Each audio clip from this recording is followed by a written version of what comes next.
It's me, Zenobia Darling. You're listening to hashtag Rockstar Life, the Coffee Break podcast. Let's go.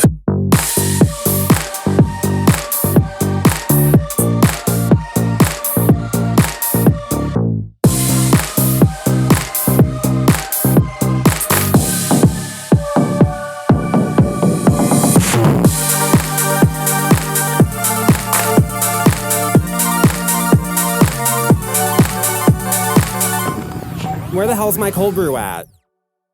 All right, and we're live. It's me, Zenobia Darling. I'm here on location with ParaAnne, one of my good friends. Back again. And what's your name? It's going to be Noah. Why not? It's with Noah, our ghost hunting friends. Yeah, there we go. So I'm here. It is November. This will come out in December. So how are you guys? Well, I learned some things about our buddy Zach. I didn't know he could write. Oh, yeah. I gave you some homework. Yes, you told me that he has a book. So yes, which I bought back in the day when it came out, like 10 years ago. But also, so I gave you some homework also to let's talk about Bob Mackeys. So I'm titling this episode, Zach Goes to Bob Mackeys. There's 2 episodes, and it is a major thing in like the Ghost Adventures mythology. You get to see Zach deal with demons, and that's always a when shit don't show. you see Zach dealing with demons? Episode? Pretty much. Literally, It's like when he wakes up in the morning. It is very true. This coffee maker's haunted. Oh, demons. Oh.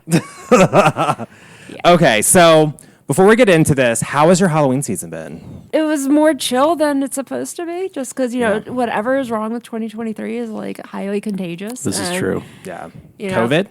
No, not The even Kovic, as my grandmother says. the vid. The Kovic.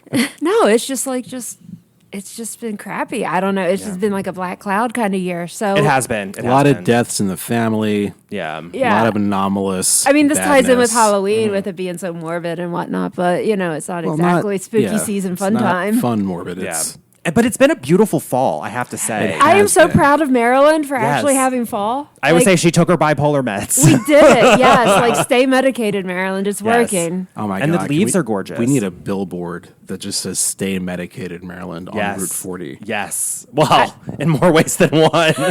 Medicated without the illegal fentanyl. Yeah, stay legally medicated, Maryland. Yeah. So we recently when we did a Ouija board class together. Or I Oh, went to yeah. it and we had a seance afterwards at Haven. Yeah, and was that? that was not planned to turn into what it turned into. Yeah. I kept saying all day that it was going to be a seance. But it was so good, and everyone who went, there were 6 people signed up, and everyone who went, like, they all were asking, when's the next one going to be? When can we? And then they had new ideas. They were asking for other things that we could do. Yeah. So it's okay, put my little, like, ego aside. I wanted it to be more of a serious class and not using the boards. Yeah.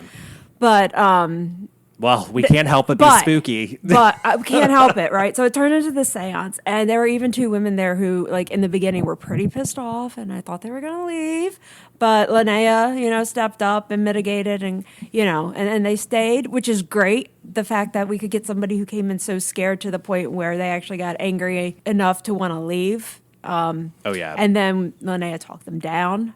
So that's good, and that's They where were the other really into it They by were- the end of the night. they were Really enthused. yeah. And like someone on the girl side kept coming through, like on both of them to me.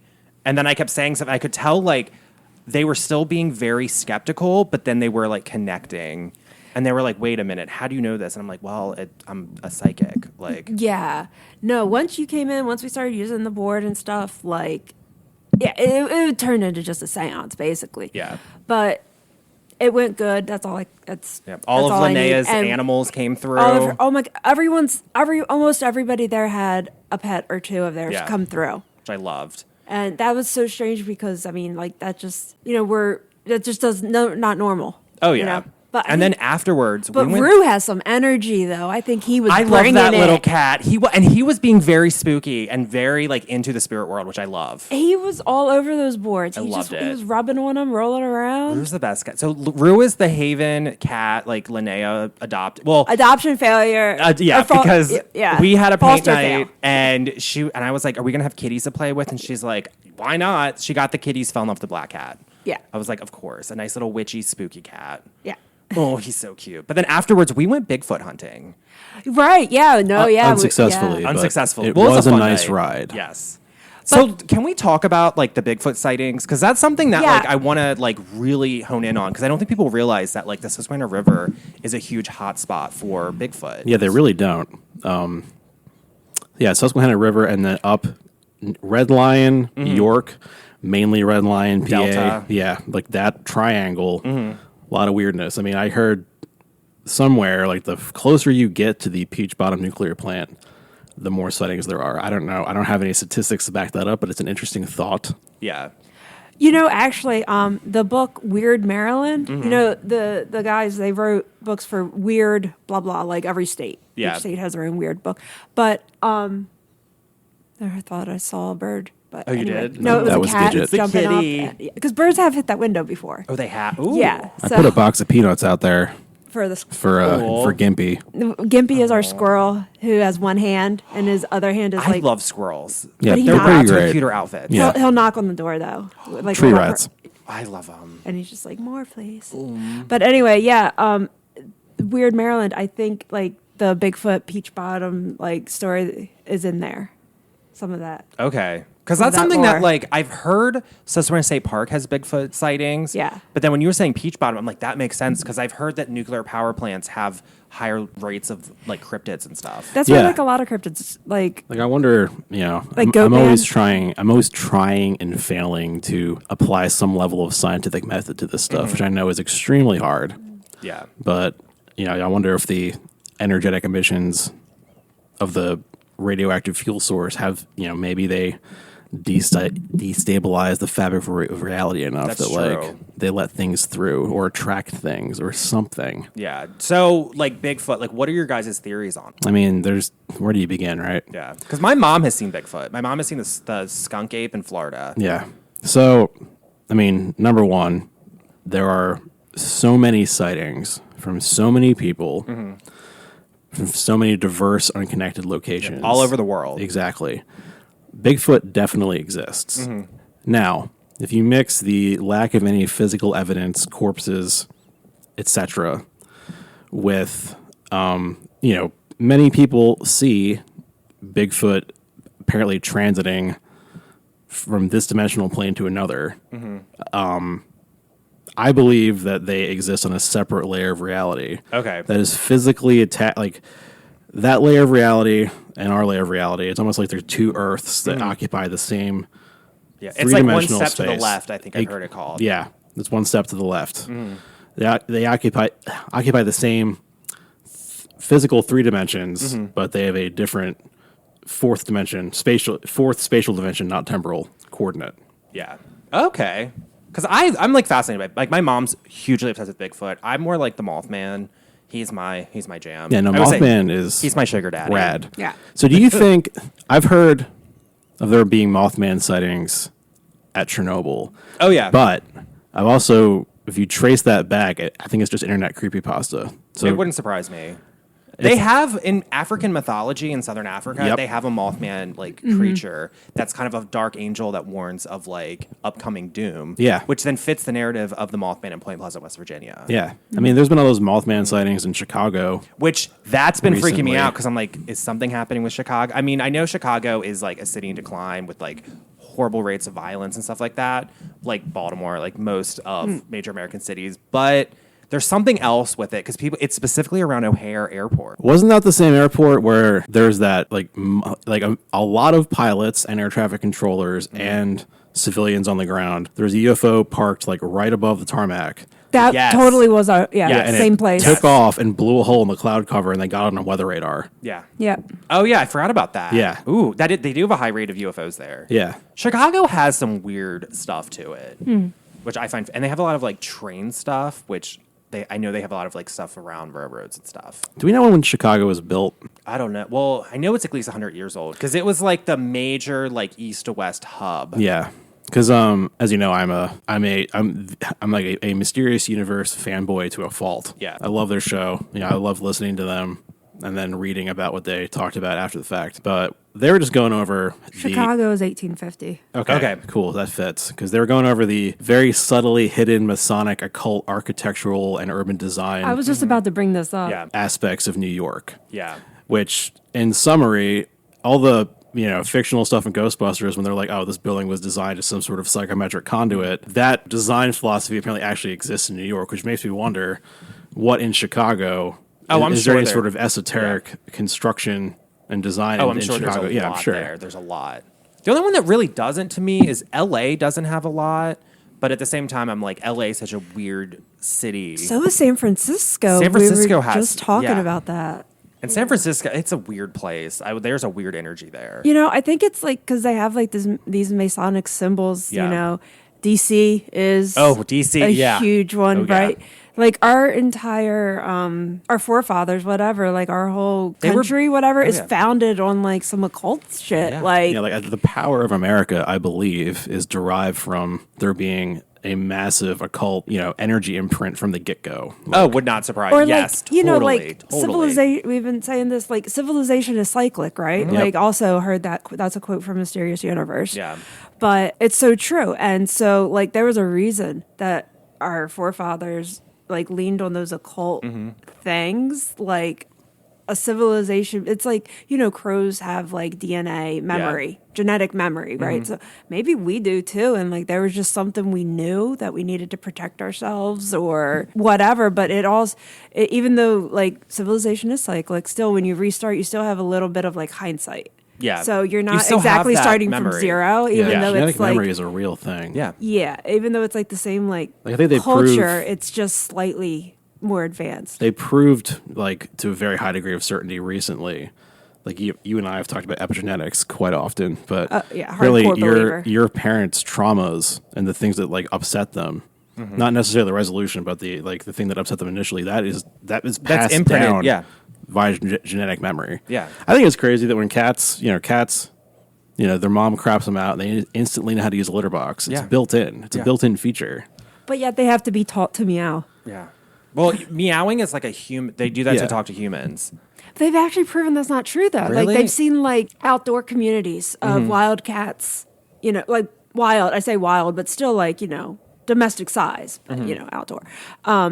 A feral cat. There we go, feral. But no, they have seen them meowing at each other to. Maybe it's not humans. Maybe it's a group. That's true. Like it's a grouping thing with the like the feral we're communities. A group with our cats. And maybe if there's enough cats outside, they have to have a vocal level. That's what I was getting to. Because I know my cat chirps to me. He's like, he does that type of stuff. Ours chirp at the birds. Yeah. Have you ever noticed that cats have a very specific "I see a bird and I'm excited" noise? Yeah.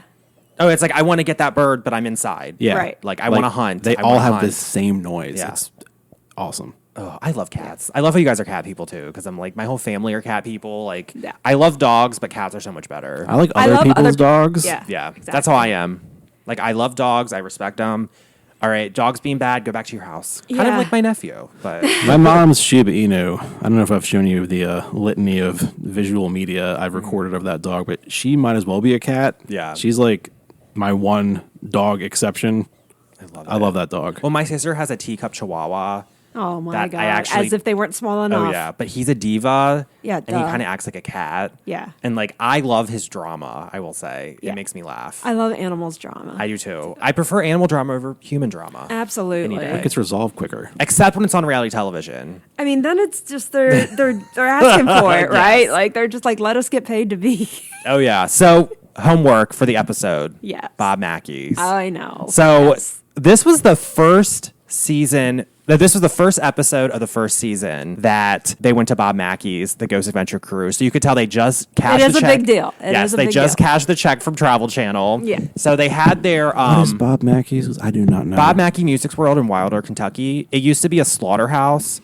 And then it turned into Bob Mackie, the country singer, opened it up for like a honky-tonk bar. Honky-tonk bar. Like, like, for real. Yeah. But they went there the first episode of Ghost Adventures in 2000. What do I have here? I took notes trying to use my theater brain. 1847. Oh yeah, in 2008, and then they went back again in season 4 for let's say originally aired in 2010, which both episodes are just. I have a really dumb question. What's up? Do they syndicate Ghost Adventures internationally, and do they dub over it? Because I don't think I would love to see Zach Baggins like with an Italian voice actor. Oh gosh, that would be like a Danish one. Yeah, oh my, yeah, that would be incredible. Because you got to get the level of theatricality. And, like, I love these early episodes because he still hasn't, like, figured it out, like, figured his character out yet. You can, like, literally see him thinking, like, his eyes, like, look up at his brain. Like, when they first started that first episode, one of the notes I actually took was, you can tell he, like,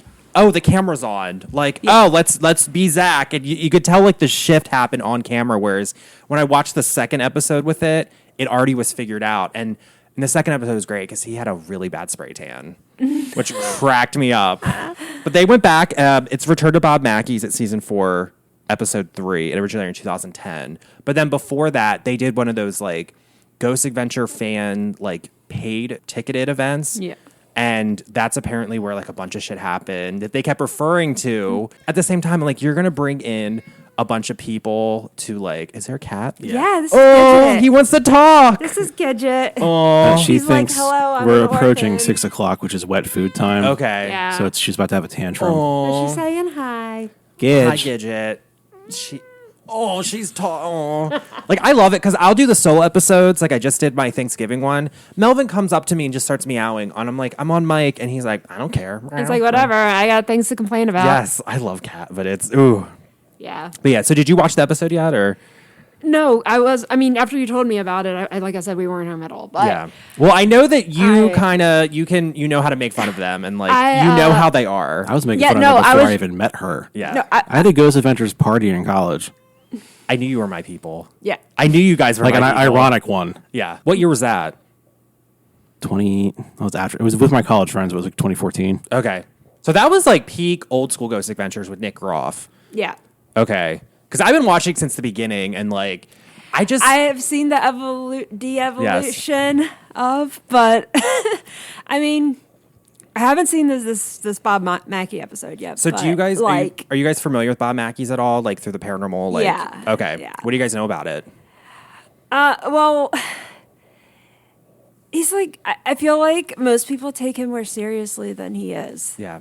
He's a honky tonk dude. Yeah, but like, why is he talking about this stuff? Like he's almost just like given his opinion without having any experience. Oh yeah, and you'll find in the episode he like is a total skeptic and doesn't believe in any of this, even though and they think that's such a good dynamic. Yes. But and Zach is like on a mission during the whole second episode where he's like, "I'm going to prove to you this place is haunted." Yeah, and you're like, "Good luck." Yeah, no, seriously, like. Let them ever put out a show with like actual investigators on there. Oh yeah, actual decent ethical ghost hunters. It's like they got to put a warning up, like, hey, there may be several minutes of silence. Yeah, because this is if you want real reality TV. Mm-hmm. Well, I've been ghost hunting for years, so have you, and it's like. There's a lot of stuff that like it's boring. Like there's times where stuff doesn't come through. There's no evidence. You have to take breaks, like even just for you, because even for us, like sitting there doing a recording, like doing an EVP session or whatever, it's just like, you know what? It's actually really uncomfortable in here. Yeah, and you're like, I need to take a break. I need to chill. And it's a lot more serious. Yes. Like we have like safety things to figure out. We have to get permission. There's all kinds of like things beforehand to do, and then while you're there, I mean. A lot of times you're in an older building or outside. There's a lot of shit to consider. Yeah. Like, and you're not just there, like, not paying attention to your environment and acting like you're possessed. Yeah. Like, it doesn't go down like that. Well, prime example. Be really cool. What? If we ever do our own ghost show. Which we will. I think I went off track ranting again. No, I love it. I love it. It's good. Your rants are not a bad thing. Mm-mm. So, when we do our own ghost show, I saw the equipment. We can easily do it. We used to do it with like video and everything. Yeah. So like 20% of the equipment. With what I saw, we can easily do. I mean, with me, I'm like, give me a mic and we're in a camera and we're good. And Zenobia, we have you added to the group. Like, no, it would just be that it's that extra little oomph, Because I bring the theater, and I can be in the background with the boom mic. Mm-hmm. Off oh yeah, some old school most haunted boom mic. Let's count how many times someone gets hit in the head with a boom mic each episode. Can I cosplay Derek Akora, whatever that dude's name is? Of course you can. Whatever you want. That's a throwback. Please. Oh my God, we're gonna have to have. I love the Star Trek Next Generation bloopers. I don't know if you've ever seen those.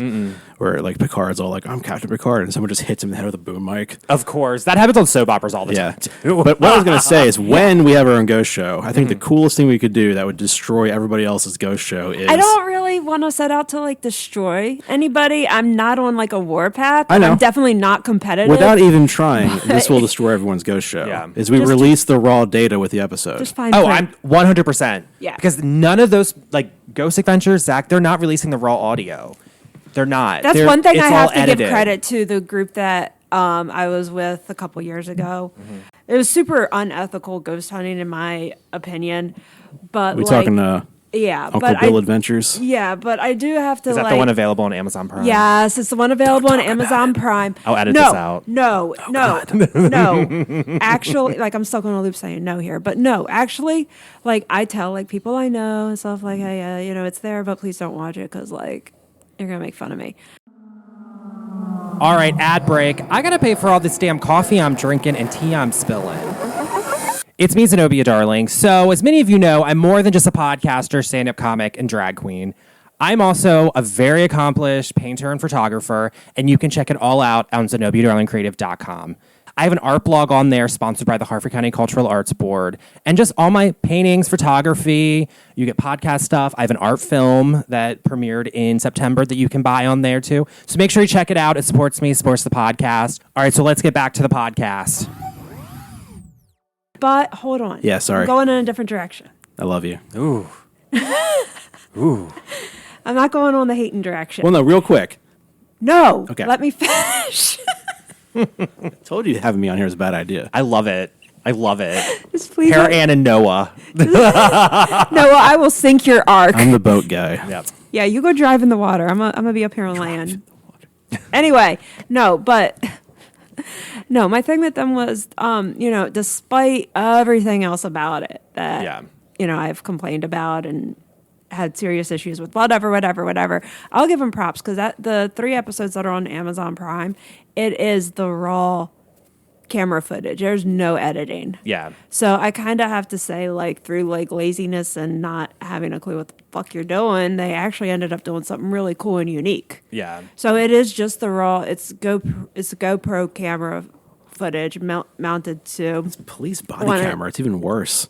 Oh gosh. Well, that's old school like paranormal reality TV. Like remember the show Fear on MTV? Yeah. Where they had like the camera booms in front of them and it was like pre-selfie. Yeah. Like you had to wear it. They had like the waist the balance. camera boom in front, especially if you have more than one angle, I'm down with. Yeah. This is just uncut police body cam footage. Oh, yeah. okay. So like okay. And none of the footage I shot, which was really, really good. Yeah. Okay, so like all those factors aside, like my whole point is that there is like raw, unedited investigation footage up on Amazon Prime, and like that you can hear us interacting with each other, like just casually. You can hear us, going when we talk to the people whose homes we investigated a lady's house in Gettysburg. Ooh. I love night- Gettysburg. Right, that was the night we went to the McCall State Forest. Oh, that's the other place. Okay, I gotta go to that place. We'll come back to that. But like, I mean, granted, that's like 2 hours north of Gettysburg. I mean, so these were like full on like 8-hour nights. Yeah. Like sundown to almost sun up. Because that's what people are not seeing when they're like, oh, let's be a ghost hunter or let's be like Zach. And it's like, you're being at a place in the middle of the night from like, normally midnight to like 5 a.m. all night. Yeah. And it's boring. And also, like, if you're in a place like Bob Mackeys, you're going to have some like emotional stuff. If you're actually like a sensitive and stuff, then like it is not necessarily easy to be an investigator. It's more or less like, oh crap, why do I have to have this curiosity? You know how hard this gets for me. Yeah, because I feel like for our show, like I'm naturally a comedian. So like you would have that theatric of like, and I'm okay if you guys troll me in the editing. So it's like there would be that, and that's where more of like the theatrical comes, where the ghost stuff and the evidence would be raw and real. Yeah, that's what I'm saying. So like honestly, like if you guys want to go and watch Werewolves, WOOFS. Please don't. No, seriously, you want to get an idea for what we're talking about with like what real ghost hunting is. Yeah. Excuse all the foul language and things because the guy that was wearing the camera, he talked constantly and had a lot to say. And he loved his daemons instead of not gosh, daemons. So, but he's sweet. He's a good man. All those guys, great guys. That's but so sad. Our personalities really, really come through because, like I said, it's unedited, it's raw. Yeah. So even though, it's not the easiest to watch necessarily, but it's not what we're used to seeing on TV either. It's a whole new type of thing to watch, and it's not entertainment, it's not. It's raw. It's real life, unedited. We didn't go back and edit it. So like any quote unquote like bloopers, whatever, everything's there. So I mean, if the listeners, if you guys want to go and actually like get an idea of kind of like what we're talking about with like how it goes in the real world of ghost hunting, go check them out. Amazon Prime, werewolves. Because the thing about Zach and last night when I was doing the research for this podcast episode, I remember him talking about Bob Mackeys in Zach's book. Actually, let me just bring it up real quick because there was a lot that we can troll with it. Because he did a photo shoot, like an influencer style photo shoot for it. It is called Dark World: Into the Shadows with the lead investigator of the Ghost Adventures crew. Why is everything dark with him? I don't know, but I love how he had to say, I'm lead investigator. That's his whole thing. And that's why, like, later when Nick Roth left Ghost Adventures, that's, like, why he left, allegedly. That's like if I always introduced myself as, like, hi, I'm ParaAnne, I'm the... You see the cover? The font choices. Yeah. Yeah. The photo shoot. Everything. That doesn't... It's just... I'm shattered. Yeah. That has nothing to do with, like, I the bought it when show it or came his out. image. That is just some random, like, BS here. Some women will want to buy this. Look at his fucking face. I'm like, what is this? That's like, not his real face. Isn't everything edited? Yeah, because the thing about Zach that I don't think people pick up on is and he even says this in the book, his main idol is Barnum and Bailey, like the people who founded the circus and like The Greatest Showman, that it musical. Shows. So he's a very theatrical person. And I always say, like, he's a showman. He has like a docu-soap, like Real Housewives I like that style. Yeah, docu-soap. Yeah, like style, I like that too. Like theater to him. Totally. Like, he always has Aspirational Living, which is a Real Housewife theatric. He always has like state-of-the-art ghost hunting equipment. He kind of trolls himself, and everything has that branding. This is just who he is. So like, we're really, really hard on him, but like, dude is being raw and authentic. It just so happens that his personality is... Yeah. And in these early episodes... seems fake, but that's just who he is 24/7. So, like, and we're hating on somebody who's being authentic. And, like, he's used that model that the Real Housewives kind of played to become, like, a multimillionaire with his, like, haunted museum in Vegas. It's a tourist attraction that he heavily markets on later episodes of Ghost Adventures. He knows what he's doing. Yeah, but at the same time, I'm like... Or he's so oblivious because he's just being himself and it works and he doesn't know how it works. And he's, like, seriously fucked up ghost hunting because... A lot of people now want to yell at demons and antagonize the fuck out of these spirits. Like, I was at a location outside of Philadelphia, like a really haunted hospital that has intellectually disabled people that were abused there. It came out in the 60s. It was like an investigative report. And the place is haunted by these people. And ghost teams go in there and antagonize these poor spirits. And I'm like... And the owners allow it, too. Yeah, that too. Nobody... That too. A historical society, like, nobody has ever... Yeah. And I'm like, let's see, you're going to yell, like, come at me, ghosts, attack me, to people who were abused. Like, that's the thing. Off. So that's... Yeah. And that's a lot of what the werewolves did. Yeah. And that's a lot of what you're going to, like, see if any of you do go and watch the episodes.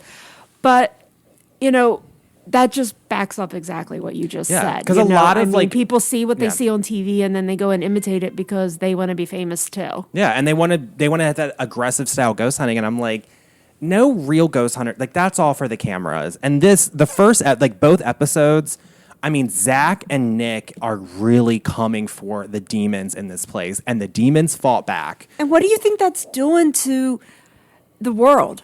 Like, you want to talk on, like, going back to, like, we started talking about Bigfoot and how, like, just a step to the left and thing, so one dimension blending with the other dimension, and everything we were talking about in the beginning, right?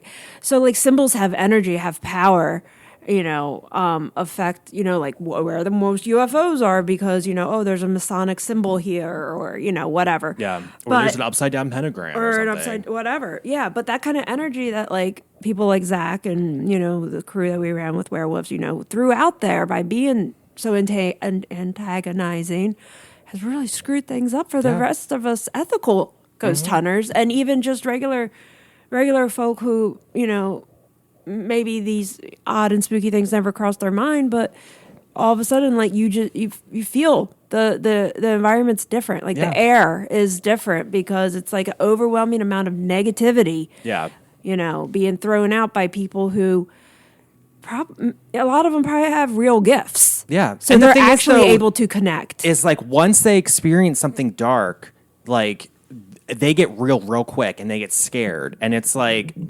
good, like you need to. It's amazing how you're going in there like tough as balls, but then boom, that happens. Oh, you're whining like a baby, and it's like kind of fuck around, find out is what I always say. For real, yeah. And I would just love if they, had like the aftermath of like, what do you have to do after, being so scared, finding something that scared you that badly? Like, where's the cleansing? Where's like the counseling? If go ahead. Do you guys have any opinions on the intersections between demonology and demons and UFO and gray alien behavior? It would not surprise me if they were connected. Like if like the gray aliens were some sort of like low vibration demon. Yeah. That would make so much sense. Mm-hmm. There's also that intersection between abduction lore and fairy lore too. Yeah. I mean, it really like the more you get into this in general, it's all mostly all earthbound. I realize we're talking about demons here, but it's almost like the nuts and bolts phenomena of UFOs and the esoteric phenomena of ghost hunting and demonology and cryptids.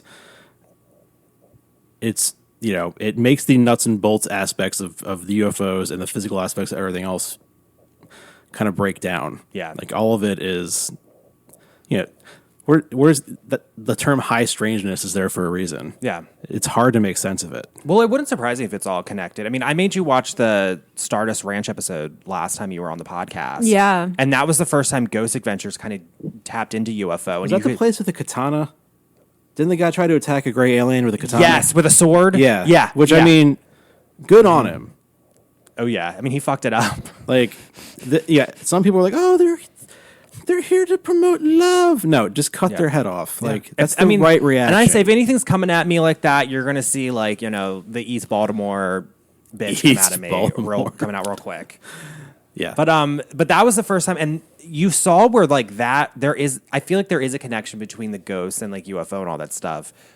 Do we know exactly what it is? I don't know. Are we supposed to? Can we ever really know? Yes. And, like, the thing is, like, millions of people all over the world, cultures, time period, it does not matter. Every time that these spooky, paranormal, Bigfoot, alien, whatever, unknown, experiences get talked about, every experience has some sort of commonality in it. And it's just different places around the world, we have different names for it, like Bigfoot. We have swamp ape, we have Yeti, we have Bigfoot, Sasquatch. Abominable snow beast. Abominable snow beast. Yeah. So but, I mean, it's all mythology. But it depends. But each one of those comes from a different part of the globe. Yeah. But at the same time, even though it's all different and it's all said different things, there's still like a common. That's what I'm getting at. Like it's still like it's still a species, which I find fascinating. It's still a Bigfoot if that is the, overall classification, like humans, and it's just Bigfoot. But so with Bob Mackeys specifically, I wrote down some of like the haunted stuff. So it's labeled as the most haunted nightclub in America. And then it was featured on Ghost Hunters in 2011. And I thought this was funny because I Googled it, and then I found a YouTube video where someone actually called it. Jason and Grant from Ghost Hunters. I take those two seriously. Yes, they called out Ghost Adventures without naming names. when they went to Bob Mackeys, they said on there, they were driving, they're like, other ghost shows come here, and they didn't even get the facts right. And they kind of there's a level of theatricality. They basically called them out. Oh, yeah. Which I thought was hilarious. Oh, we do the same thing. Yes. Yeah, absolutely. Everyone that knows stuff that needs to be talked about. And it's like, I love that they kind of are like... And I'm not hating on the people, you Yeah. know, themselves, you know. It's not, I'm not trying to sound like I'm attacking, you know, but it's just like, I want to put the education out there. Like, I wish I could, like, actually get through to people like Zach and everything. Reality television that it's one of my biggest things is a lot of people are stupid and think reality television is 100% fact. Or a lot of people also just don't. They're not into it to be a believer. They're not scientific, you know. Their mind is the money, the fame, the this, the that, and they think this stuff isn't real. And with old ghost hunters, they were there to disprove the haunting. The first which is totally different. Three seasons. Where they were Roto-Rooter people. Where they were, the Roto-Rooter days were the best. Yes. And they had some of those like quiet moments and times where like they were like, yeah, there's nothing really here. Yeah. And the drama was like, our wives don't want us going to Pennsylvania ghost hunting because we need to take another plumbing job. Or like, yeah, you know, I don't know if we're gonna make it to the investigation because, you know, someone, like that was fascinating. Clogged the toilet. Yeah, like that was real. Whereas like with Ghost Adventures, but there was no drama with the investigation. There wasn't. They turned on and they were very professional. So let's see what else. So Zach talked about like Bob Mackeys in his book, which highly, if you want to make fun of something and read a comedy book, read that book. But he basically said that Bob Mackeys is graduate level paranormal research location. Graduate level. I was like, graduate level? Like, okay. Well, it does take like 8 years to get your degree in parapsychology. We start like selling novelty coffee with the dead, ghost hunting PhDs. Why not? Why not? So the hauntings there. That just goes against everything I'm talking about. Wait, you guys have like a shop though, like Spirit Wake? Paranormal? No. So like Coffee with the Dead, which was, is my original podcast, which, has been on hold because doing shit by yourself is just shit. Yeah. But, no, it's became like my own little like witchy, crafty, like shop name too. I love it. So I actually have an official like spot at Haven. Yeah. So you go on Google Maps and you look up Coffee with the Dead. You type me in, and my little location marker is right there next to Haven. So. Yeah, because I sell my artwork at Haven, my paranormal influencer collection. Yeah. So both of us. Yeah. Yeah, and that's kind of how we met, which I love. That is how we met. Linnea's the ultimate connector. She really is. She's just like, I didn't do anything. Y'all just wanted to come here. Yeah. She opened it up and we all came. But see, I've been working with Linnea too for like 13 years. Yeah. That's the I've crazy known her part. through work. Yeah. And I love she it. just reached out. Like I had not heard from her in years. Like we only briefly, talked like way back in the beginning, and then it was like probably 10 years I hadn't really talked to her, whatever. And she just reaches out and she's like, "Hey, I just opened the shop. Do you want to come be spooky and witchy with us? You want to retear?" And I'm like, "Hi, yes, thank you." My stepmom was going in there, since it started opening, and she kept telling me, "You need to go in there. You need to go in there." And then I just was on a walk and I saw it was open and just stopped in. Yeah. And it was right after I had a horrible experience with like an art gallery in Bel Air, and I kind of was so over it. And I went in there and Linnea was like, "Well, I'm like do art, like, come here and do all that stuff." And she's also like at her wit's end with like the art community. Don't is she? We can bitch for me and Linnea. It's. Yeah, because she's dealt with all of it, and she's dealt also with a lot of the judgment for the paranormal and witchiness and all that stuff in this area, because people are, I say, hypocrites here. Yeah, they really are, and people have like no filter either. Yeah. They open the door of Haven and they see a Ouija board up there for sale, and they're just Ouija like, board. Ouija board. Oh no! But at I the don't same believe time, in the paranormal. I don't believe in that. That stuff's evil. I'm like, okay, what do you say? Father, Son, Holy Ghost. So don't tell me you don't believe in the paranormal. Well, yeah. And also, don't forget, my artwork is African devil worship. That was the highlight. I was like, oh my God, that's racist. I love the criticisms we get for expressing ourselves. Somebody said that? Seriously? Yeah, someone said my artwork is African devil worship. You should start marketing it as that. I'm going to. And I'd be like, is there something wrong with that? Exactly. Way to know your genres. I applaud you. Yeah. But I'm like yay. Thank you. I didn't realize that was not my intent, but thanks. Yeah. But anyway, no, like I don't know. I don't know. Well, we were getting back to so let's get back on track. The hauntings of Bob Mackeys. So it was a 19th century slaughterhouse. So Yeah. that is there. And then it was kind of abandoned, I think. But in the 1930s, it was a Latin club. And there's all this mythology. There was a murder in there by a satanic cult of a pregnant lady. How old is this structure? Same structure? Yeah. Wow. I think it's like 100 years old. Like, I mean, and it looks it too. I mean, Nightclubs have a good reputation for having like some dark energy. Yes. And haunting it. theaters too. And you know what? It's like a lot of the time the negative. Definitely theaters. Yeah, yeah. The But ne- Ghost Light.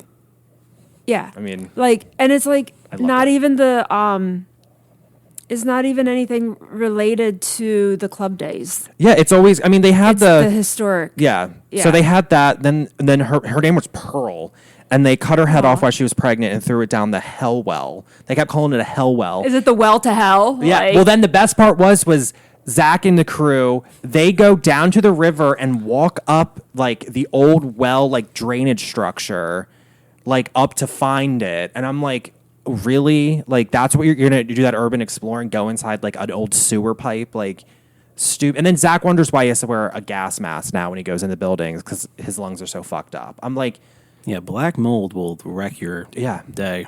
Another thing they you go in- never think about, right? Do you ever see anyone wearing like hazmat suits or saying we wanted to investigate here, but it's a anytime I hazard? go somewhere, I'm having the respirator because it's like I'm highly sensitive to mold.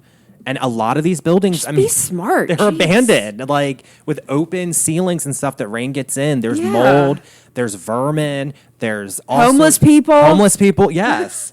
I mean, it is a bit dangerous sometimes ghost hunting. I mean, And now, mostly no cell phone reception. Oh, yes. Oh, so yes. you are on your own. like, I mean, yeah, it's pretty you know, ridiculous. unless you say, "Oh, I'm only investigating like businesses or private homes." Oh, or, yeah. you So- want to restrict yourself. Oh, but yeah. Well, no, that's yeah. that's more of a business. I mean, I always carry a whatever. switchblade when I ghost hunt. No, People think me I'm too. psycho, and I'm like, trust me. No, it's like, I keep a knife in my car and on my Yeah. person. yeah. I'm like, don't fuck with me. Like, I've been in places where they're like, I've had Yeah. confrontations. You know, yeah, Yeah. like, because, and there is some I've been shot at. Yeah. It's like So- it happens. Don't do what I did. So then, I need to write that book. Oh, yeah. You should. Yeah, You that'd be should a good write that title. book. I can help edit it. Yeah, I would love that. Don't be Yeah. like Zach. Don't be like me. Don't be like young me. So getting back to Bob Mackeys, also there was a dancer named Johanna that was murdered. Her dad murdered her. No, she died by suicide, and then her dad murdered her lover, and then she was depressed and then killed herself. So she's there when it was the Latin Quarter. So we have that, and then in the 90s, Bob Mackeys had a huge thing in like Geraldo and Donahue on the talk Oh, yeah, shows. yeah. Because Carl was possessed, the caretaker, who Yep. like Zach's like idolizing, and they actually have his exorcism on camera that they show. So that was there, which I thought was funny. And then like it's just kind of been like the most haunted nightclub, and they even been sued by a patron who was attacked by the spirit. So they have a sign there that says this building is haunted. You enter your own like wit, or you enter your own reconnaissance or something. Well, That's see, awesome. Now I'm Yeah. like, I want to go Like there. it's a court thing. So, and then this was the best part too. So Bob Mackeys makes another appearance in the Ghost Adventures like world in 2000. When was it? 2012 in the Saddamsville Rectory episode, which was in Cincinnati, Ohio. Because which that was a whole other shit show of an episode. Yeah. But they wanted to go there because they were close to it, like an hour away. But Carl had died, and they wanted to pay their respects. Zach, Nick, or Aaron would not go in the building. They sent like a because Billy Tolley has always been there. He was behind the camera, and he's in later episodes. So are you familiar with Billy? He No, was with- actually, no. He was with a paranormal team called Pimps in Southern California. So he always made an appearance with that. Which I'm like, you call your team Pimps? Like, Yeah. that's the type of douchebaggery that we're dealing with on this show. But they sent him in, and they would not go in. So they were like pretty terrified. And that was after the 2 episodes. Yeah. Yeah, no. I actually Ghost Hunters, Ghost Adventurers, I'm sorry. Mm-hmm. Ghost Adventurers really ruined the whole paranormal reality TV 100%. whatever for me at all, 100%. like to the point where like I won't read any articles. I won't even indulge just a little bit because I'm just like, why bother? Or well, I do the gossip.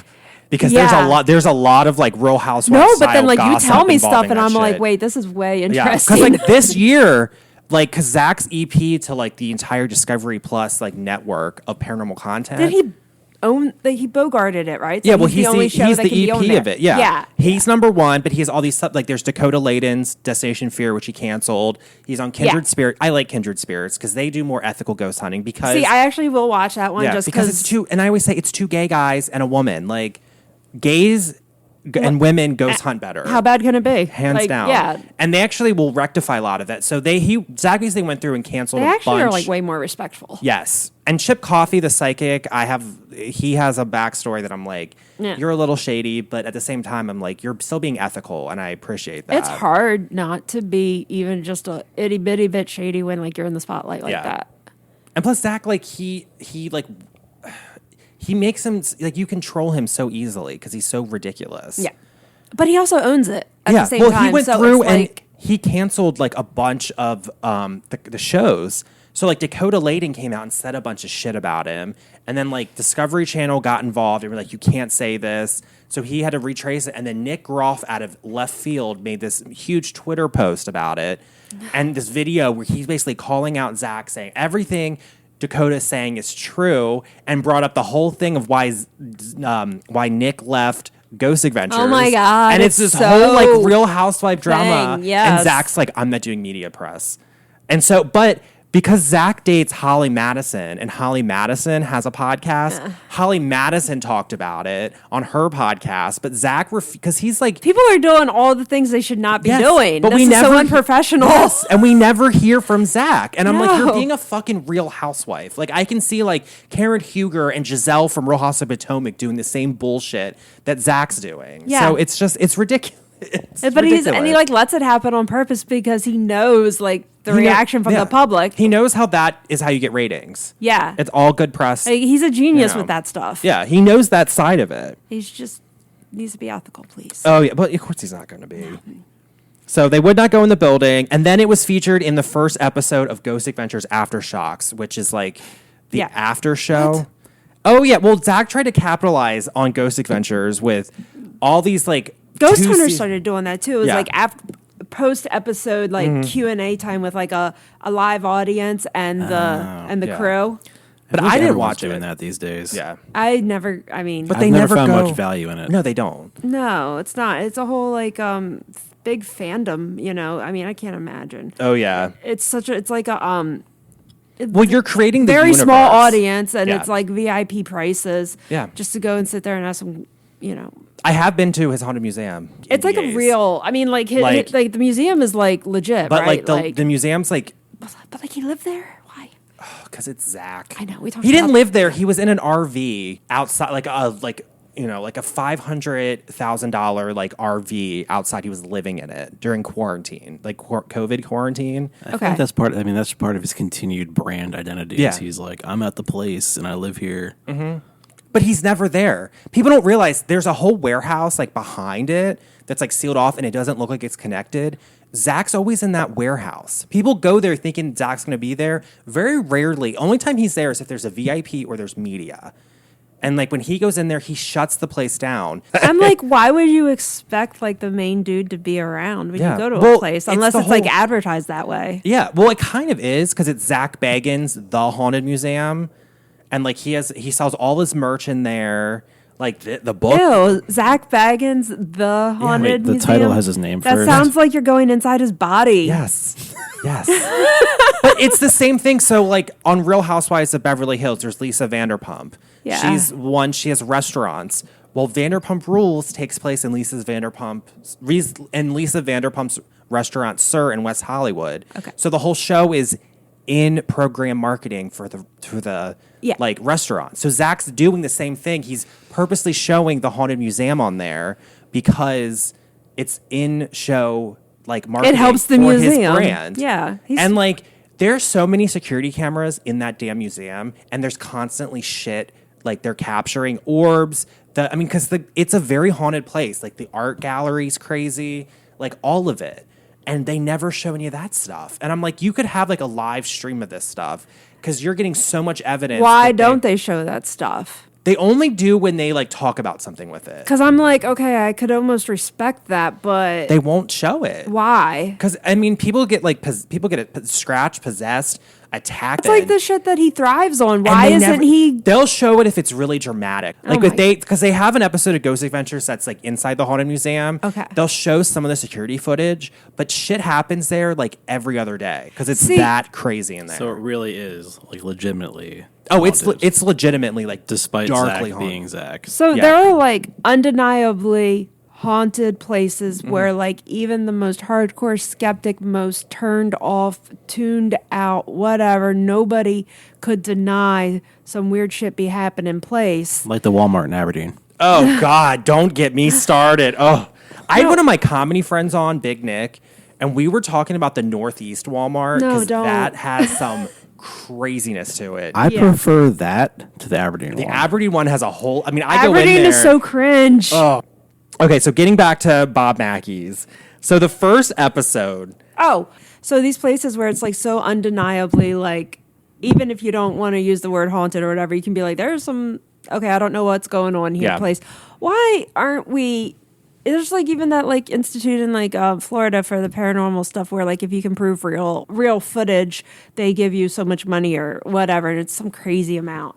But why aren't they there? Why aren't they going to these because- places? Why don't we start taking it seriously as like Yeah. a society and actually like scientists come and actually start investigating this stuff? We think could get it's- some real answers. Yeah. Because I mean, like I mean, it would squash the entertainment industry for it, but like, the problem with academia and science is everyone is always you pay the bills by writing papers and having them peer reviewed and not having your phone on vibrate on a table with microphones. It was on a spirit box. it was a spirit. And like it's like that the scientific legitimacy of like mainstream academic institutions I think is compromised because people are just trying to get tenure. Yeah. They write papers, they write stuff that people aren't going to be they're not going to be ostracized for it. Yeah. Not even like college academia people. I mean, I'm just talking about like that institute in Florida. Why aren't they sending people?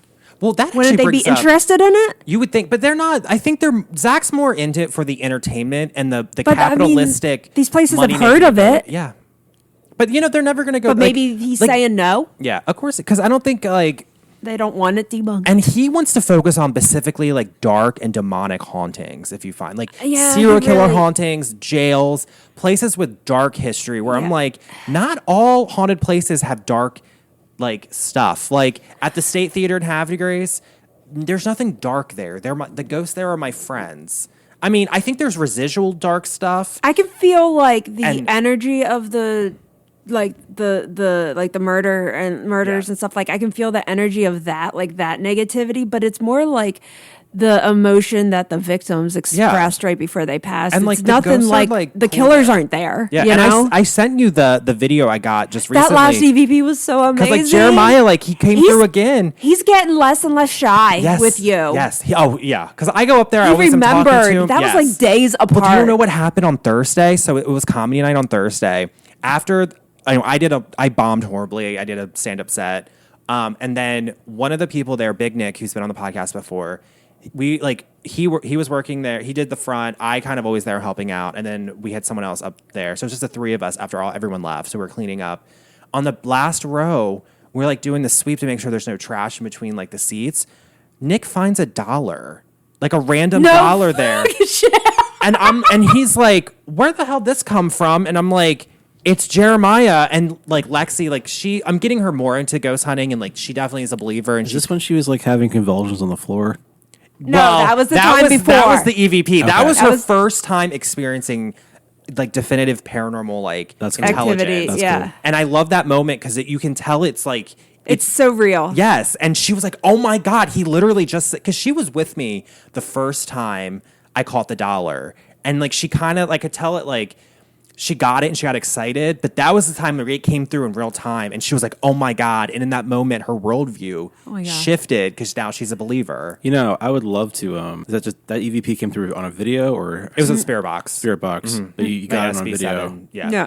Yeah, we should put it in my computer downstairs and do like a spectral dissection of it. Yeah. Actually, grab the chunk without any noise around it. Yeah.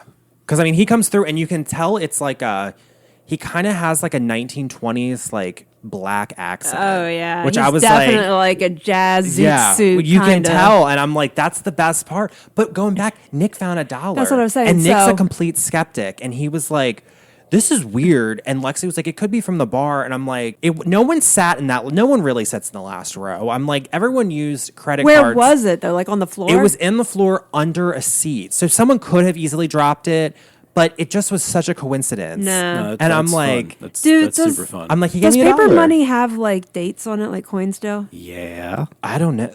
Yes. Because Nick has it. I'm going to have to text I wonder him. like what the date on it is. Because like, It does have a printing date.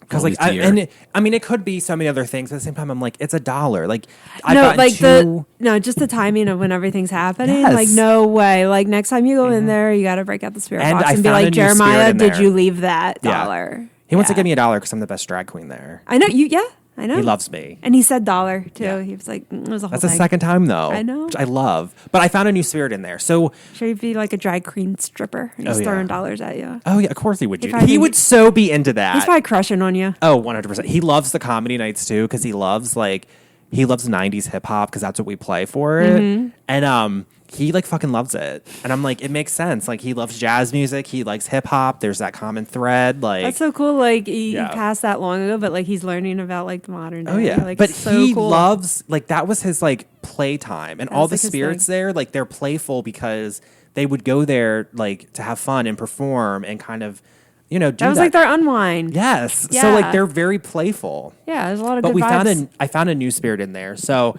I've heard stories. Like I always ask around, and like it used to be a church before it was turned over by the current owners, and they would have church service in there. And it was before it was painted, and it was very dilapidated. Like the upstairs was shut down. Like no one went up there. It was sealed. But they would always say that there was a man in a top hat, and the man in the top hat followed people home from church a few times. Interesting. And I remember getting an EVP. I asked how many spirits are there, and they said 5, and we got 4. And I couldn't figure out who the 5th. I thought it was some other spirit there, but it's not because we kind of banished him off. Okay. And then so I'm like, there's another one. I don't know who it is. Well, Ursula, the woman who did the Ouija board class with you. Christy, yeah, but I think she was billed as Ursula when she does stand-up comedy, which I thought was hilarious. I'm like, okay. She was a really good stand-up comic, too. Okay. I kind of Okay. gave her because she went through the stand-up comedy night that I always Yeah. perform at. And she, I gave her the tour, and she was like, who's the man in the top hat? And I was like, what do you mean? Interesting. She is Yes. she's more sensitive than like anybody. Yes. Yes. Yeah, wow, like crazy. Because I gave her the whole tour, like I gave you, and introduced her to all the ghosts. And then she's like, who's the man in the top hat? He kind of hangs out. And if you go in the back, there's like a side door in the very back. They call it the sidebar. There's like a sealed off doorway that went to the next building. And there's always been this rumor that there's a tunnel that left to the next building that like gangster would use to like go hook up with prostitutes in. But the dude comes back and forth through that doorway, and he's not there all the time. And then when she said the man on the top hat, I was like, where have I heard that before? And I said, oh my God, the church people talked about that. Yeah. And then I was like, there's the 5th ghost. And I was Wow. So okay. So there's Jeremiah. There's the woman who got there's shot in the pregnant woman Yeah, who was that was shot in the lobby. connected, That yeah. was Jeremiah's girlfriend. yes. And the bullet hole's still there. And then There there was was, a woman- that woman upstairs that Yeah, but she was in the 50s. angry lady. Yes, though. because was she just hangs screaming. out on that side hallway. Yeah. There was a girl in the basement who me and Linnea Okay. crossed over. So that's 4. So now 3, really, if she's crossed over. Yeah, well, this was before we crossed her over. I got 5. Yeah. So I'm like, there's, and then I couldn't figure out I thought there was an issue with a doll in there that I believe is haunted, but someone took care of that. I'll tell you that off my. Yeah. And I'm like, who's the 5th one? Because there's still 5. And then she came in and said that, and then I was like, there's the 5th ghost. Yeah. No, So- she can see like like as easy as we see each other. Yeah. Yeah. Okay, she was like, Jeremiah loves you. Like, you can tell he like generally like enjoys. Was that the first time you got like anybody else who could I like had you interact up with him there. that much? Linnea has, but she like really interacted with him. That's what I mean. Like Yeah. someone else, that's such good validation. is I what I'm love trying to it. say. And it's like all the ghosts there, like, you know, and like if someone goes in there and antagonizes them, I'm gonna like get pissed. I'm gonna get pissed. Yeah, I'm But gonna like defend I know them. that like the only paranormal team that would probably go in there, like, and we still haven't got an okay yet, would probably be us because we're the ethical people, and I think the owners know that. Yeah. Because if you go in there and yell at Jeremiah is not going to be I can No, tell you that and- much. All right, so we had to edit some conversation Gonna out. have to take the chunks. But we are let's get back to Bob Mackeys. Yes, So yes. on the first episode, there was a few highlights that I thought was hilarious. So Nick he was in the bathroom and one of the spirits like punched the wall and he flipped out. But I love it because it was because he was like mid pee and he kept saying, I'm going in there to take a piss. He kept saying that, and I'm like, he said it like 4 times. Like he was in there taking a piss. But it read to me as gay panic, which I thought was hilarious. Oh my god! Because he kept. I was like roid rage. Well, that too, but like you could. It just was like he was more uncomfortable that like his dick was out and he was like midstream, and the ghost attacked him because he was like, "You want to come?" And he got like really aggressive, and I'm like, gay panic. You want to Gay come at panic. me, bro? You want to come at He me? flat out said that first episode. But overall, that first episode was just like, it was a chaotic episode. And then you're going to fucking love this. So in Zach's book, Dark World, wait, let me find it. Zach claims he has a demonic attachment that scares away girls he's dating ever since he investigated Bob Mackeys. He calls it his That is next level incel, like yes. He pushing calls the it blame his thing. yes. His Holy shit! so Noah, what do you think of Zach? He's getting cock blocked by a ghost. He literally said in it, he's like, there's a whole like subset in his book about it. I mean, that just sounds like the worst excuse for not being able to.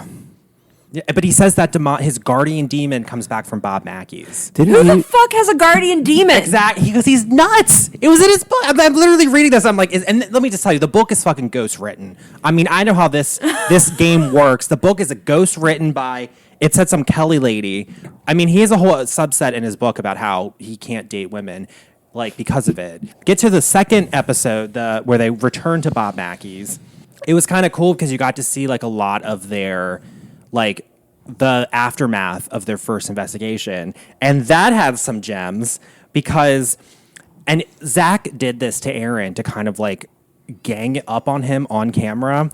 He was like, so like, I know the answer, but like, tell the viewers, did the demons here break up your marriage?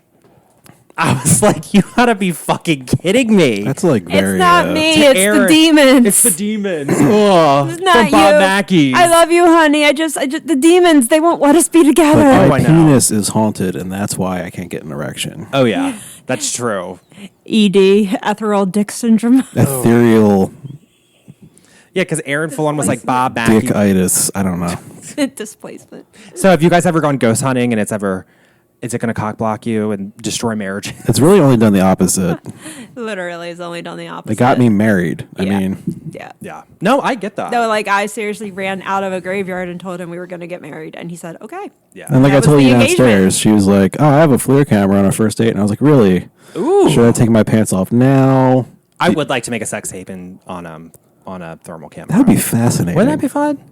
I love it. There's a nice arty quality That to could it. be a whole like new like niche porn like You could just Thing. you could just make a sex tape on thermal and just put it up on a loop on a projector, and that could Yeah. be an art piece. for real. Oh, it totally- oh. absolutely. Oh, don't give me ideas like I that. got so many Oh, ideas. the Can you imagine, like, avant-garde nature of what if you got 'Cause it's a really thermal like crazy palette. with it? What if it was like a bukkake orgy and you just had like Well, streams like, everywhere? I would just love to and, see like the thermal signatures of all the know, sex like, I'm happening. thinking- Can you imagine? Oh man. I'm and if thinking, a like- ghost comes in, ooh. Oh my god, I'm thinking like 'Cause it's hentai already- level Yeah. like IR yeah. There's like you see, That like, would be kind of hot. Oh my God. I'm There's, like, sorry. four That would guys. be kind of hot. there's like 4 guys around someone else, and then like you see like a cold spot for the 5th guy. because the fifth guy's a ghost. True. Do you think the semen would be like when they come, like that would be what body temperature? I mean, it should come out like. Can ghosts ejaculate? This is important. Probably. This is the kind of scientific research we need. If to they get can't, into. then I never want to be a ghost. Well, in this second episode, Zach tries to. You can tell he's trying to like sexually pick up the dancer Johanna. Is this still the Bob Mackeys fun zone? Because I went twice. Yeah, but Bob he's like, Mackeys sounds like a car dealership, doesn't it? Go to He's the Bob apparently like a Mackeys country Honda. dude, and he's written a song called Johanna, where he tells like the mythology of Johanna in the space. Oh, but mainly, so Zach tries to pick it up. They bring in a Catholic bishop to do an exorcism, and then we get classic Zach under demonic oppression. Can I also just like sidebar again? How the fuck did they get the Catholic Church to agree? I want to bring When in a was the last rabbi. time Well- the Catholic Church really like agreed to do Well, an this exorcism? bishop had that like, yeah, I'm down to. Was this I'm like down a to hunt. celebrity Yes. bishop? And he's been on. I know he's been on a few paranormal podcasts, but There's no way the church can really. But Zach is like can- got under a state of demonic. What is it? Not possession, but oppression. What? Oh yeah, while he's doing the holy water, he's like, the holy water burned my skin. I'm like, what? That's eczema, dude. Exactly. That ain't- Exactly. Yeah, you're not throwing holy water. But basically, with that episode, it ends with Zach calling this a demonic puzzle. But then also in the book, and I thought this was interesting. So who was telling him these words to use? Like, he's a wordsmith. who is coming up with these? This is a demonic puzzle we're trying to figure out. Oh, fucking poetic. Quick trivia moment. Speaking of demonic puzzles, What is the proper name of the box in Hellraiser? Oh, fuck. I just watched that, too. I don't think they say it in the movie. This is like my favorite trivia bullshit. It's not the question. labyrinth. It's not... Oh, fuck. And it is not called a puzzle box. No, it's not. The lament configuration. Good you. Good Yes. person. I was about to say Hellraiser. Also, great fucking band name. That's lament configuration. Yeah. I'm So sure did someone you must guys... have Sounds like already math taken that. metal. Doesn't it? So did you It guys does watch... sound like math metal. Yeah. So did you guys watch the remake of Hellraiser? Yes. What did you guys think about it? The remake of Hellraiser? Yeah. So for the younger generation who didn't see the originals when they were, young and impressionable toddler. I like the second one the best. I like the production. No, the second one's the best. The yeah, second the one's the production best. design is super cool. Yes. I mean, it still looks like a watercolor painting for the labyrinth. Yeah. But it was so much does. better. Yeah, but I loved the idea of having a female, Oh, yeah. Pinhead. Because Pinhead But- in the book, like, is more, like, gender fluid. Yeah. Whereas, like, in the original, like, Pinhead is daddy as fuck. Like, responsible for so much of the kink community. oh, 100%. Holy shit. 100%. Zenobia, do you watch? I hate to make myself a basic geek here. Do you watch Rick and Morty? I haven't in a while. They have an entire Hellraiser dimension episode, and it is hilarious. Oh, my God. A whole dimension. Hellraiser is like one of my... I could watch it once a month. Hellraiser, Showgirls, Aaron Brockovich. No, they're yeah. all movies I watch easily like every other month. Yeah. No, I feel But like I mean, the remake... Is Showgirls the one with Elizabeth Berkley, what's the one with Robin Williams? I'm thinking of. Death to Smoochie. That's where he was the Barney. yeah, the Barney dude. That's a good movie. That's a good That is a movie. good It's a movie. really good movie. That has a Showgirls-esque quality to it for sure. I'm trying to think. Like, there's some movie where Robin Williams is in drag, or I'm Mrs. Doubtfire. There's Mrs. That is- Doubtfire, no, and no, then not- there's no, the not- Birdcage Birdcage. Birdcage. That's what I'm thinking with of. Nathan Lane. I forgot Yeah. about Mrs. Robin Doubtfire. Williams was a queer icon back in the day. Like, I don't think people talk about that. Yeah. But He He's was cool. I mean, I love it. and also a tragic but important case for mental health. Yes. Yeah. Well, comics are very dark people. No, so New Hellraiser, I mean, I loved the concept of having a female Pinhead, but also I feel like it was so like they put so much work into having her into her look. She hardly had any lines. Yeah. She wasn't Yeah, I definitely in. didn't see this. I don't remember this at all. She wasn't in the movie Yeah. really, except for what, like the last bit, like Yeah, a and, like, couple, all her a couple lines, scenes, like, and all her lines were literally just rewritten, reworded original lines, and they were yeah. short. She had like a sentence or two at a time that she ever said. Well, she did pull a pin out of her head and like killed the Asian girl She did one. in the back of the van, She- that was a cool scene. She did one thing, yes. But like all her lines were in the originals. They were in the preview. Preview too. And I'm yeah, exactly. That's it. That's Pinhead. Yeah. Like the girl with like the Asian girl with the lyric thing. I forget her name. Which Cenobite she is. They were so underused. Like yes. Where was Chatter? Did not do it for no me. Chatter. No. Like it didn't. I didn't like it. No. But I did kind of like the idea that there were multiple different types of Cenobites. Like it wasn't just the original 4. That there were so many like different like dimensions almost where they existed. They added more to it. Kind of like to show how like they are everywhere. They are in every layer. Yeah, and they showed because the second Hellraiser showed a human becoming a Cenobite. You had the Dr. Kennard, whatever his name is. Yeah.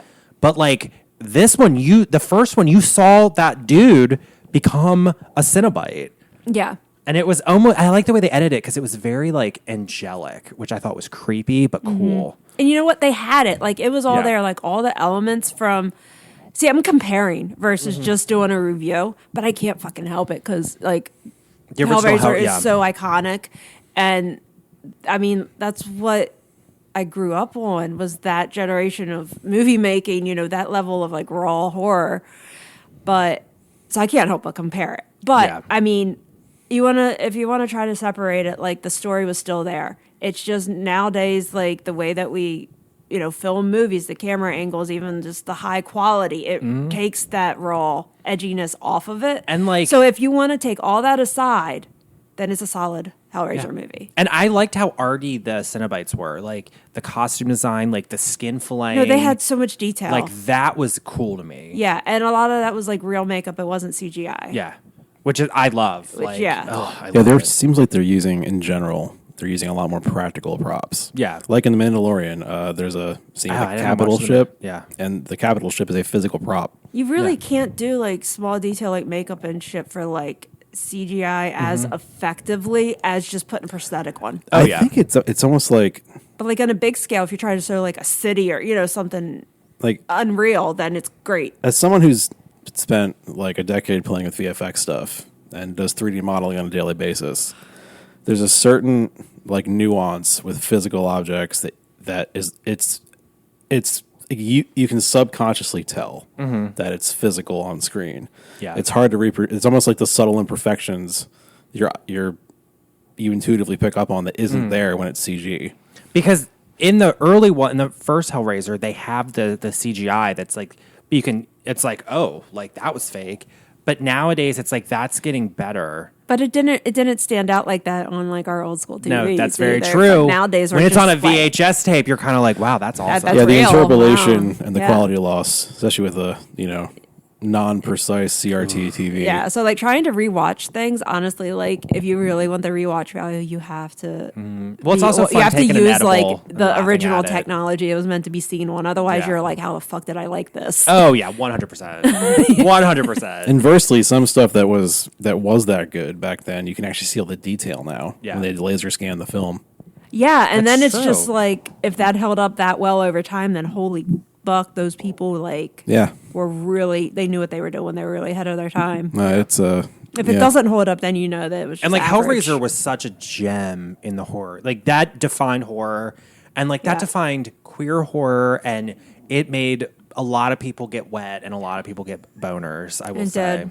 Yeah. like It started a whole generation of people like us who have grown up now and became the kinky weirdos. That's very true. well adjusted in air quotes. Thanks, Clive. Okay, so getting back to Bob Mackeys. Yes. I did want to say there was one thing in Zach's book that I wanted to bring up to you guys to get your opinions about it. I can't wait. So Zach said in a book that he was investigating an abandoned mob mansion in Las Vegas. And this was like in 2012. 2010, 12, like that time period. So it was like right after after they actually investigated Bob Mackeys. And Zach claims that there's a demonic cell phone network between that haunted mansion in Vegas and Bob Mackeys. Done. What the fuck? What is a haunted cell phone network? I have no. Like, I got so overloaded. I have no response. That's how intense my response is. There are so many words that don't go together happening in that. I was reading this and I'm like, you got to be like, Does he know he's making shit up? like it's like 2 paragraphs in his book, and he's like, I don't know, like it's like the demons like teleported to Vegas because they were mocking me in the way that the demons and Bob Mackeys did. He's afraid of 5G. And all. exactly. He's just like that much into being a celebrity and knows he's making shit up, but he also he preys on people's vulnerability. I guess if there's a market for it. He may be like an active predator. Look, this is what I want to do, and this only works if Zach really believes all this shit.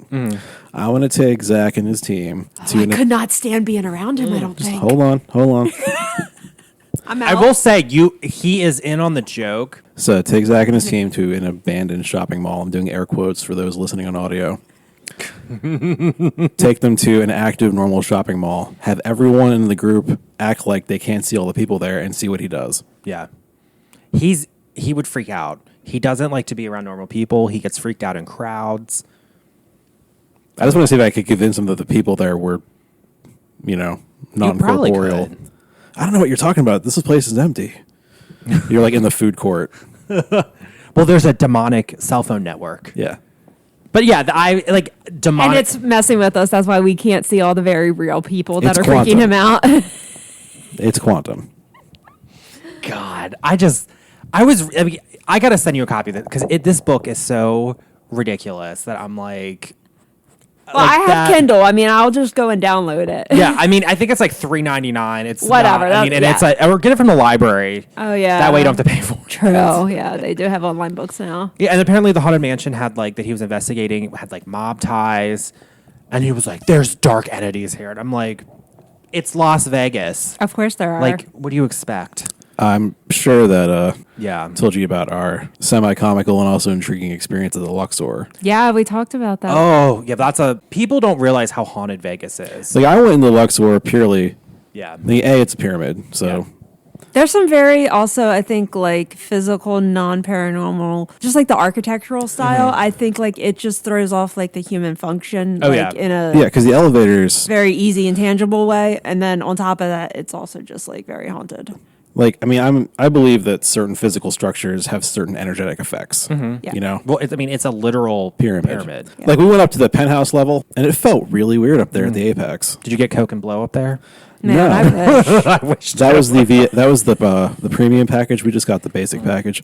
So Miss Ann and I walk into the Luxor, and she just walks up to the first staff member she sees unprompted and says, "Hey, has anybody died here? Is this place haunted?" Oh, And- yes. Yeah, yes. and immediately they're like, "Oh yeah, some prostitute jumped off the very top level and Yep. splattered herself on the food court buffet, and she had HIV, and they had to cut the entire concrete pad out and replace it." Yeah. Oh, yes. So In the that's 70s. I have heard of that, yeah, because very festive. more gay panic. Off like the 50-something floor. Yeah. Yeah. Gay Well, panic, people yeah. don't talk like in Las Vegas. People go there to suicide themselves. They do. Most like I was staying in the Tropicana. Don't judge me because it's a Hilton hotel, and Vegas is a good place to write at. Like because you got food, Dude, alcohol. every time I've gone to Vegas, someone else paid for it, so I'm not judging. and it's like I like Paris a lot. yeah, the Paris is that one's not as haunted because it's so busy. But like when I was in Tropicana, there was a woman who suicided herself clearly within the last like few months, and I was the first like psychic she interacted with, and she was like, "Oh my God, you can see me," and I'm like. Yes, and I'm on vacation, so go away. Like crossover, but I mean, the Cosmopolitan, the Link, most of the places I've stayed in there have some type of like suicided spirit there. Oh, yeah. And then you go to places like Fremont Street. Which Ooh. that lots place of is weird energy. You want to very get some dark. demonic energy. I mean, the arcade bar is pretty cool. like, it'd be a logical rumor to say, like, Yeah. that's where, like, Satan hangs out. It wouldn't surprise me. It's such a dark... And I honestly think like if aliens like were to walk, they could walk around in Vegas with no problem. And Oh. no one would bat an eye. Of course. I believe that. But I mean, they probably are doing that. Yeah, I was going to say, they're probably already happening. But like, yeah, and then I know that Zach has investigated a lot in Vegas because that's where he lives. But that place is not like televised or whatnot. Plus, it's also hard to shoot in Las Vegas. People don't because you got to get the casinos will not clear stuff unless they're being actively marketed. oh yeah, they did not like me having a DSLR. No, And I'm like, everyone has phones. they get pissed. Yeah. They want no DSLR. They want nothing like that. So, and the Haunted Museum. I mean, when you go to the Zach's place, you can't take you. They lock your phones up. You can't have it with you. That tracks. But He really likes that exclusivity angle, doesn't he? yeah, well, he also because he can film stuff, but like no one else can. But yeah, he will not allow any of that. He's weird. How does he still have fans? People love Ghost Adventures. You're not wrong, but I mean, the newest season. It's the peasantry. Yeah, it's the reason it works is because of the aspirational living theatric. It's the same thing in Real Housewives. So people watch it and they want to live Zach's life because they view his life as like what they should aspire to be. And that to me is just so repulsive Yes, that I it's very just don't capitalistic. imagine that mindset. Like, who the fuck? Like, and have it being so sustainable. He's been around for what, like 20 years? Yeah. In the, I mean, the the first episode right? was 2008. Yeah. I mean, maybe that So- the key to the 20-year lifespan. 15 years. I mean, I definitely think there's like Ghost Adventure still gets. I mean, I looked at the most recent season. I looked at the viewership. I mean, it's still bringing in like, I think got 1.2 million. What is this like, on? Discovery Plus. Okay. And also, like, how many other shows are there? He he blocks, anyone but else. Also the gatekeeping now because of like gatekeeping, independent publishing Yeah. and like all that stuff. Like more people are starting to rise to the top. Yeah. So, but I mean, I think that, like you're saying, he hoards all the footage from his museum, and he only, lets things happen at the pace he wants them to happen. I think that exclusivity, that builds a level of mystique, Yes. and also lets content trickle out slowly enough he can sustain it for a long time. But he's already worth like I looked at his net worth last night. He's worth 120 million. So it's like, how greedy do you have to get, dude? Like, Yeah, seriously. But again, going back to the very beginning, his idol is B.T. Barnum from Barnum and Bailey Circus. So it's like he's not afraid to exploit people for profit. He's not afraid to exploit the spirit world. It's like no wonder he doesn't mind owning his own like goofiness and shit because And, like, that's part of the circus act. Yeah. Do you think he's an ICP fan? Because he seems like an ICP fan. Yes. Yeah, well, that's a deep dive that we can do for the next episode. Let me tell you about Zach and ICP. Because, are you guys familiar with Suddenly Susan? Yes. Like the show? Yes. Okay, No. I know it was because Kathy Griffin's my stand-up idol, and Yeah. like Kathy talks a lot about it. But there was an actor on there named David Strickland who died of a drug overdose in one of the seedy motels in downtown Las Vegas. Zach has investigated that and claims he got an EVP of David Strickland, and he took the EVP and turned it into his like. He made a whole album of like. With EVPs on it, like a techno album. Oh God, we're googling this right now because it is horrible. Whatever was left of me inside is now Like dead. there's an album. It's like necromancy or something. Oh God. Your face says it all. Or I'm in trouble. I can't tell. My words are lacking. Okay, here it is. Oh, no. Okay, so it's on Zach's Wikipedia page. It says, quote, one of Zach's more notable claims from the show is his alleged communication with deceased actor David Strickland of NBC's Suddenly Susan.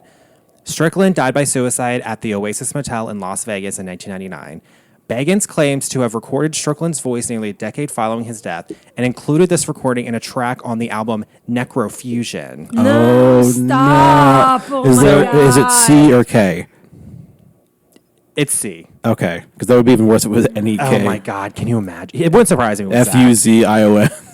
But then it says, no known scientific analysis has been attempted on the raw recording, including any comparison of the voice heard on the electronic voice phenomena recorder to that of the famous actor. He seriously said electronic voice phenomena recorder. Yeah. It's a fucking audio recorder. Which I'm like, calm the fuck down, dude. but yeah, no, he has a whole, like, he has an album, Necrofusion. And I can't find it. I think he scrubbed it from the internet. I love how disgusted she looks right now. Yeah, your face Like is she just wants to, she like priceless. doesn't want to live anymore because this exists. Because I'm telling his, like, I bet you he had it scrubbed from the internet. I bet you he totally He got had it scrubbed. embarrassed, or he I mean, I remember when it came out listening to it and being like, what is this? can he even get embarrassed? I'm gonna check the Wayback Machine. All right, so wrapping up, final thoughts on this episode. I mean, So, yeah, go ahead. and just the whole Bob Mackeys. Because there's a lot there. So, like, ethical ghost hunting, like, how can we not be like Zach? Oh my God, where shall I begin? I mean, Mike's yours, hon. Bitch. I mean, we have talked. I mean, okay, so even in like the last episode, we did like the Halloween episode. Yeah, right? I mean, we're going on an hour and a half. It'll be edited down because we're cutting some parts out. But. Yeah. No, but final thoughts. So like, I mean, like I'll say it again, just like I said on the last episode that I was on. But like, he is just the icon of the red flags of ghost hunting. Yes. Like, even just hearing about him, all those red flags popping up is just energy that you should not be around if you're, you know, in the least bit kind of open to paranormal phenomena, because it just makes you so vulnerable to be around that intensity of negativity. And like, there's no question he like pushes it out onto the people around him too, because he wants his, you know, ideas to be validated. And, you know, but hey, he's a celebrity. He's doing a great job at it. He's a great celebrity that we can give him. He does what he does very well. Is he an ethical ghost hunter? Nope. No. Yes. Noah brought it up. Necrofusion. Look, there he is modeling again with that influencer face he's famous for. His like duckbill face. Cold Steel, Zoolander. Yes. Yep. That's such a bad. Why is it the up chin angle, dude? Put your face straight. Why is he? I don't want to see up his nose. Oh my god! You know how much Botox he gets? Not it's enough insane. if he had to have that kind of a shot for his vanity. He needs more. It's probably like eye bag day. It's like, don't show my eye bags today. Here, just up chin. Well, that's always my favorite thing about the show is he's always posing. You can tell he knows. Okay, he did collaborate with Lords of Acid on this album. Okay, which is kind of rad. Yeah. But I mean, he probably paid them. But the thing is, though, is he has a lot of celebrity friends. I mean, Post Malone went on Joe Rogan's podcast and talked about opening the Dibbit box, which, getting back to ethical ghost hunting, don't fuck with a Dibbit box. Like, don't open it, and because it's gonna fuck with you. It's like no shit, you know. Throughout history, again, I'm gonna keep saying the word history because that's where all this stems from. Like, you know. Before time, there were already beliefs in a god, like or some sort of power. We didn't have the word God. He did God. not scrub it. You can buy it from his website. Oh, you can? How much is it? Can you preview it? I'm going to try to acquire it, in air quotes. Okay, do some internet witchcraft. Yeah. No, but I was saying, like, he even took the same, like, font from, like, Nosferatu. Because he wants to be a filmmaker. Well, he's not working towards that. He's not making films. He's making a freaking... Well, I mean, he's on season like 29 of Ghost Adventures. He's doing a reality show. He's not even doing a movie. True. That's very true.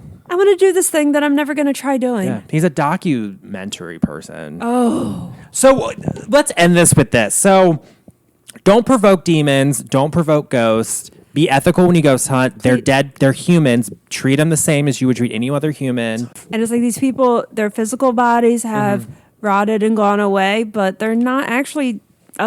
some of them aren't really dead. Their consciousness is alive. Like with Jeremiah, he remembered you talking about the dollar.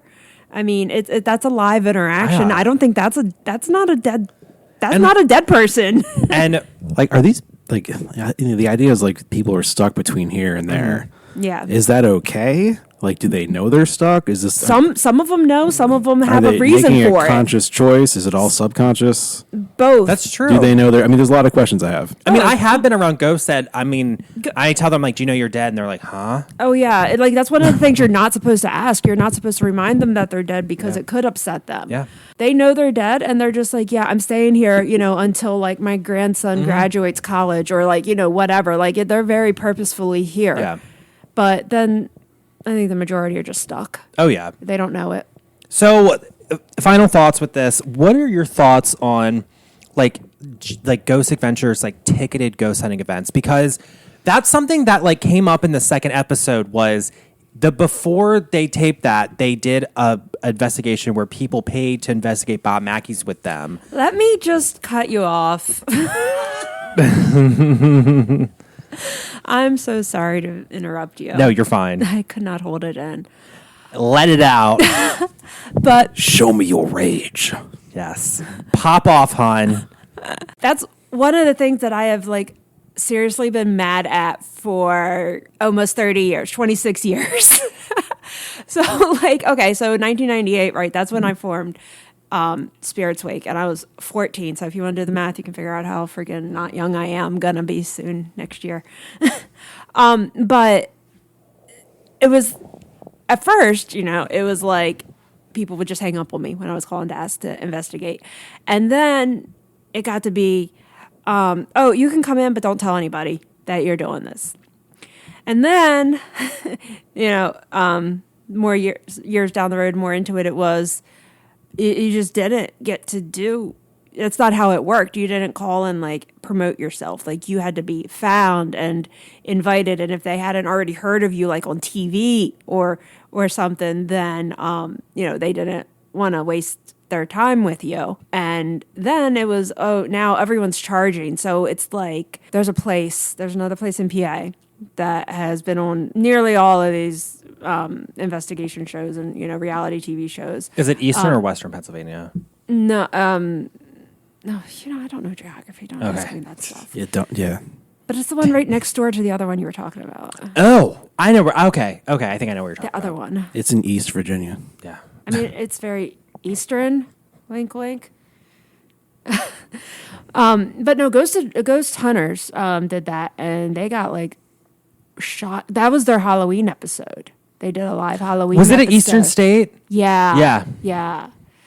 And they actually got like the handprint showing up, and whatever. Was that the one where they actually sort of caught something running down a hallway? I think so. That was where they got those shadow figures. That was actually kind of compelling. That was scary. That was good. I remember that because that is like Ghost Hunters had some real compelling stuff. It was also the first time I was like, okay, using a non-IR cut CCD sensor is the way to go. Yeah. No, yeah. That was when I was still taking them seriously. Once like those shows started coming out, like not hating on them or anything, because like I said, the first like 3 episodes of Ghost Hunters I really liked, blah blah blah blah blah.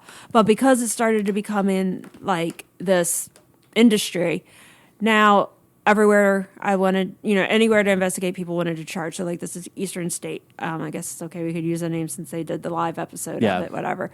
But they said they had a group minimum of 10 people. Yeah.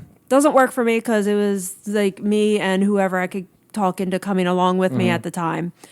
And it was $100 a head just to come in and investigate. That's what and I'm like, there would be a guide with you. And so you could only go to certain places, and they were going to talk and tell you about things and stuff. It's more of like the I'm like, I don't want them guide. to work. I don't want them.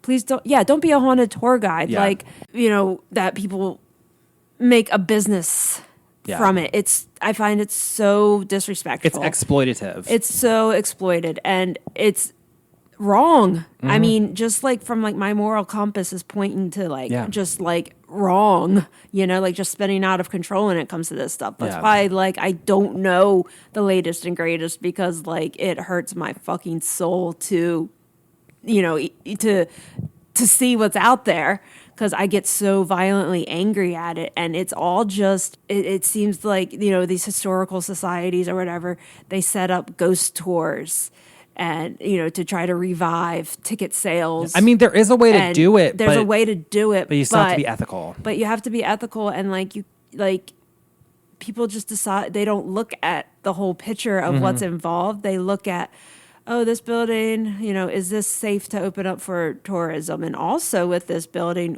since we're trying to turn this into a museum, then we'll take donations too, and this and that. And they totally overlook all the fine details of, that image they're creating of just this industry. Yeah.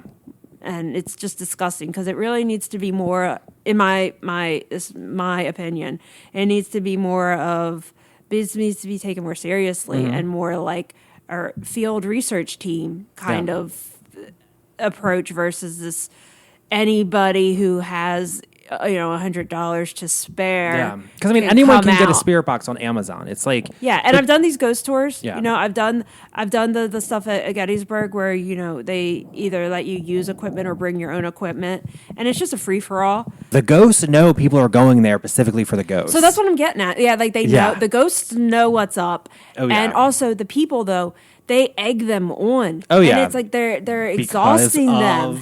They ghost adventurers. They're sitting there and they're so excited and they're like, oh, we're becoming friends, and this lady's really talking to me, and they just want to sit up there all day and like gossip with these spirits. And it does a really bad thing for the energy field, for one. But for another, also, that's such bullshit for the industry. Like, why is it? Like, it just makes me so sick that it became an industry. Yeah. And I think you that can people thank... who have these skills and these services to offer, you know, they could really be doing a lot of good. And instead, they seem to be all out for themselves and for profit. And I look at it more as a skill that I'm lucky enough to understand and embrace to help. Like, that's what I want to help people. I want to educate people. And then we can go for funsies from there. Yeah. But, like, the upfront stuff really needs to be dry and serious.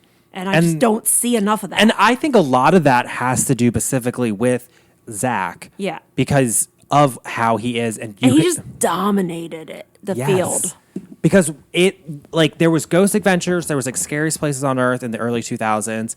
And then in 2007, when the Ghost Adventures documentary came out, boom, he changed it. And it's like he changed the game to what we have now.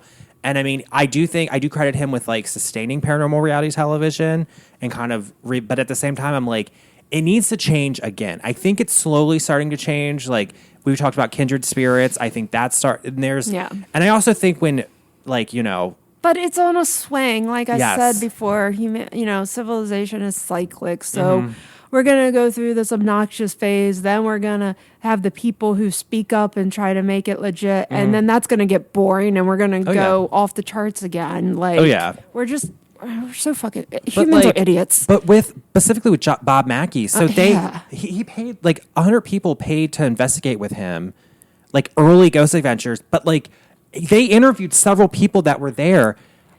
All of them had stuff follow them home. They had demonic oppressions, and attachments. It takes advantage of these people. It's like, and they feel special if the more expensive of a thing. And they're like, oh, well, I ghost hunted with Zach. And it's like, look at the danger you were in. But then, exactly. And then shit follows them home and whatever. And they all had experiences like that where like stuff followed them home, stuff did that. And then Zach was talking about the demonic cell phone network. We want to push this stuff and, it's all out all over the place. And it's just like, like our forefathers built the foundations on occult shit. Like DC has all those Masonic symbols, and we were talking about Chicago and all that in the beginning, and all that. It ties back into this now modern day, ghost hunting, business trend basically, and it's just like everything that like we're built on. We like both acknowledge these deep occult and spiritual entities and energies,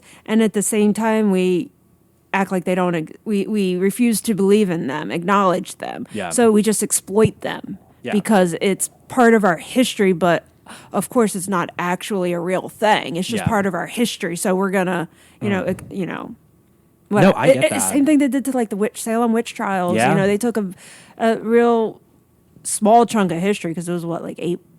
But that whole Salem and they blew it up. Blew it up into this whole thing. Because paranormal tourism. I mean, you think of paranormal tourism. I'm thinking Salem. I'm thinking Eastern State. I'm thinking of all the places that like people Sarah go. Winchester House. Yes. Like Chernobyl. Or like what Sleepy Hollow did when we went there, even though it wasn't the real Sleepy Hollow. Yeah. It's like they capitalize on it being paranormal. That whole town, their life is all about the Headless Horseman. So very cool street signs. Yeah. I mean, just capitalizing on true, on real. I don't know how to phrase it, but they're capitalizing on like facts. Yeah. And it's just like sad. It's just really fucking sad to, feel one way about something that's being so exploited.